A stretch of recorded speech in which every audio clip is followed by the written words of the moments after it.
I tell you what, guys, disgusting birds of a feather, well, they flock together, if you know what I mean. If you thought this story was absurd, you think again, because it only gets more absurd. Now, who are we talking about? We're talking about your boy, the nasty man himself. Very, very nasty, disgusting person. Totally nasty. Quite frankly, possibly the nastiest guy in history. It's Eric Swalwell.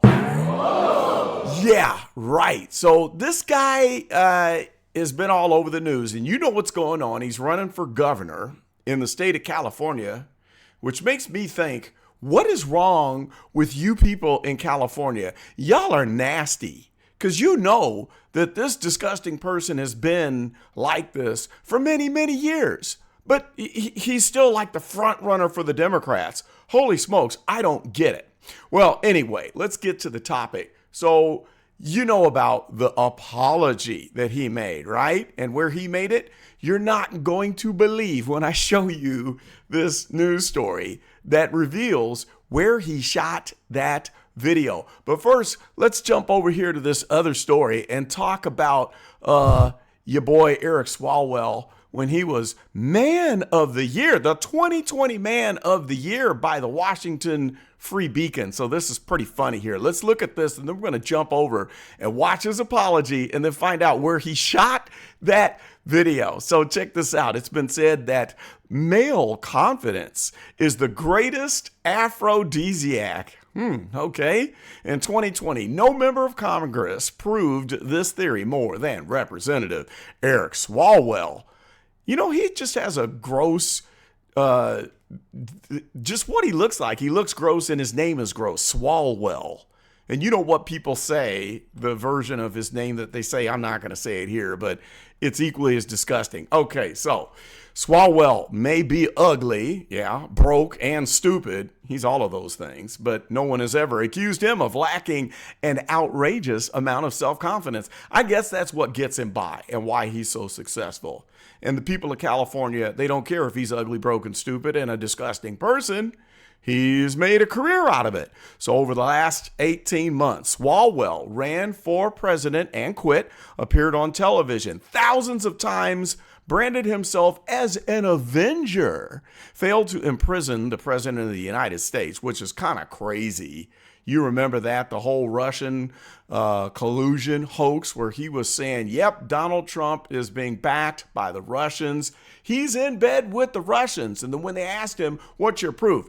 Well, you just got to know. I mean, there's no proof yet, but he's guilty as charged without any proof. Now, irony, I tell you, irony. So now he's saying, don't listen to the false allegations, okay? Don't pay any attention to this proof. I'm innocent. We're not supposed to call him guilty before we prove anything like he did to President Donald Trump. Well, anyway. Lastly, it says here, this is pretty funny, and I've been searching for this video. It says he failed to imprison the president of the United States and most noxiously cut an enormous fart on live television. I'm trying to find a link to that video. If you have a link to that video, let me know. I'll keep digging and maybe we'll reveal that later if I can find it. But here's the last line. This is the best line in this whole story. But only a true Washington Free Beacon Man of the Year has the confidence to pull off Swalwell's greatest accomplishment, becoming a man whore. Okay, let's jump over to this story here on Breitbart, and we'll watch the video. Let's watch his apology first. Okay, let's check out the apology. A lot has been said about me today through anonymous allegations. I thought it was important that you see and hear from me directly. These allegations of assault are flat false. They are absolutely false. They did not happen. They have never happened. And I will fight them with everything that I have. They also come on the eve of an election where I have been the front-runner candidate for governor in California. I do not suggest to you in any way that I'm perfect or that I'm a saint. I have certainly made mistakes in judgment in my past, but those mistakes are between me and my wife. And to her, I apologize deeply for putting her in this position.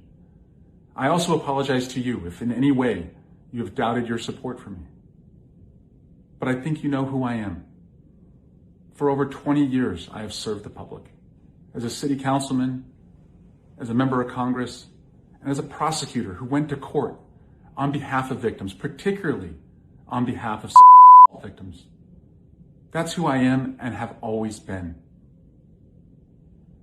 This weekend, I'm going to spend time with my family and friends, and I appreciate those who have reached out to me to show support, and I look forward to updating you very soon. Okay, dude.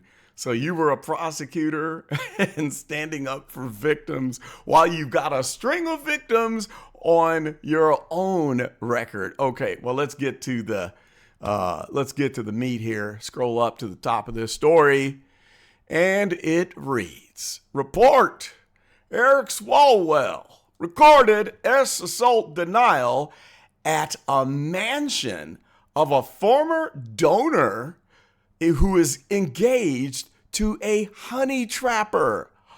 Wow. Well, what's a honeytrapper? Well, let's just read this story and find out. And then you'll know why I'm telling you that dirty birds of a feather flock together. You can't escape that, no matter how hard you try, buddy. So the video Representative Eric Swalwell filmed of himself denying the assault claims against him was reportedly recorded at the home of a billionaire engaged to an OnlyFans model who is facing criminal charges. Holy cow. Wow. That was really smart, Mr. Swalwell. Yeah, perfect place for you to record that video to apologize. Let's just go ahead and record it at a friend's place who's engaged in some of the same debauchery that you're engaged in.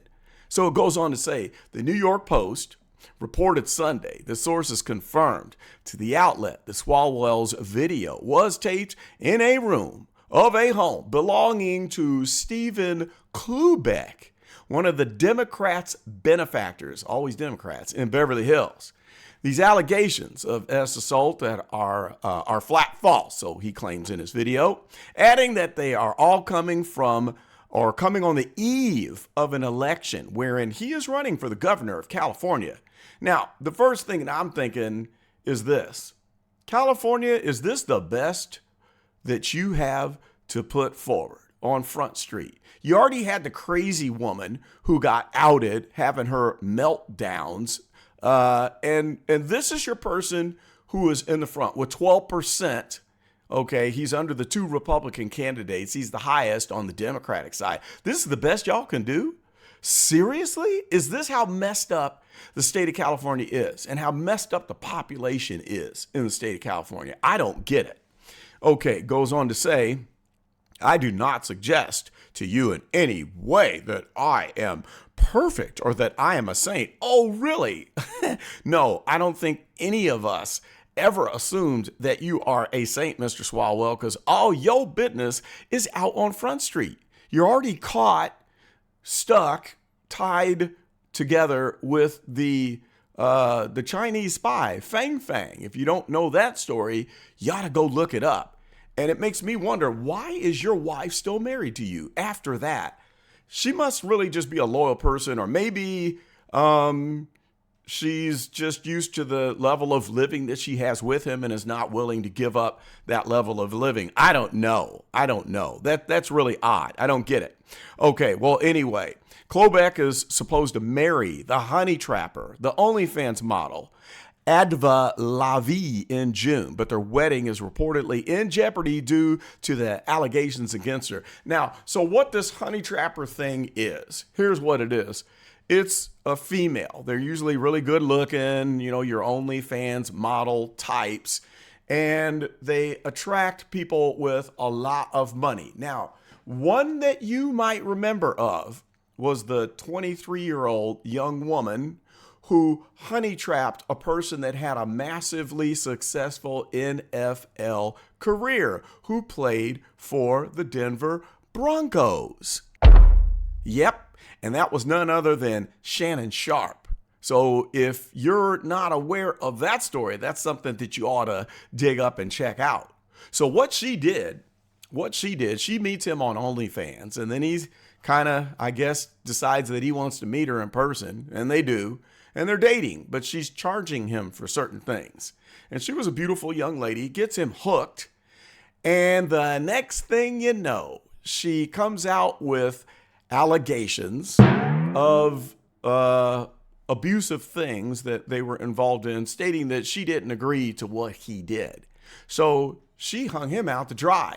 She ends up getting what, like $10 million? I think they settled out of court. It might have started at $1 million or $2 million, and then she came back. I think she ended up extracting $10 million from him. So that's a honey trap. A honey trap is just a trap that you could get in, but you can't get out. And so you've seen some of those honey traps that will attract, say, wasp, one of those pest traps. They get in because they're attracted to the scent of the honey, and then they get stuck and they can't get out. So that's what a honey trapper is. So in the world of desperate men, the young females, the good-looking women, they serve as the honey trap, where they draw in an ugly male or an old rich male, okay? Either or. It could be ugly like this guy. And these are people that don't normally have the ability to attract a top-level OnlyFans model, okay? And then they bleed them dry, okay? They either take them for everything they are worth, or, as this story got into, they say that sometimes they will rob them. Like when the person is not at home, they'll clean out their entire house. It's like a whole operation. They steal everything from the house after extracting as much money out of the person that they can get. So this is the type of person that Eric Swalwell is friends with. And that's where he recorded the video.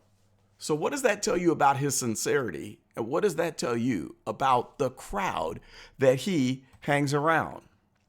Very telling. And that just leaves me scratching my head because, like I said, is this the best that California can put forth on the Democratic Party side? They don't have a single person that has a chance of winning that is a decent human being. It's all these crazy folks. It's just nuts. And then, you know, it's not just California, but when you look at the 2028 U.S. presidential election, you got the same situation. Because I'm telling you what, I mentioned it before, it's going to be Gavin Greasy Newsom, who's going to be going up against Kamala Harris. And that primary is going to get ugly. And I can tell you what, if that's the best that the Democrats can put forth for the national stage, for the 2028 presidential election, well, you might as well start singing Hail to the Chief to J.D. Vance or Marco Rubio, because they don't have a chance. They don't have a chance. So I've got a question that I'd like you to answer. Answer this question for me. Why do Democrats put these type of people in the most important positions in politics? What happened to the good folks? What happened to the ones that are like John Fetterman or the people in history like JFK? It seems that ever since Bill Clinton, since Slick Willie himself, okay, I did not have sex with that woman. It's gone downhill since then. Now, I will say that the one good thing about Barack Hussein Obama, he was pretty clean cut and he was scandal free during his presidency.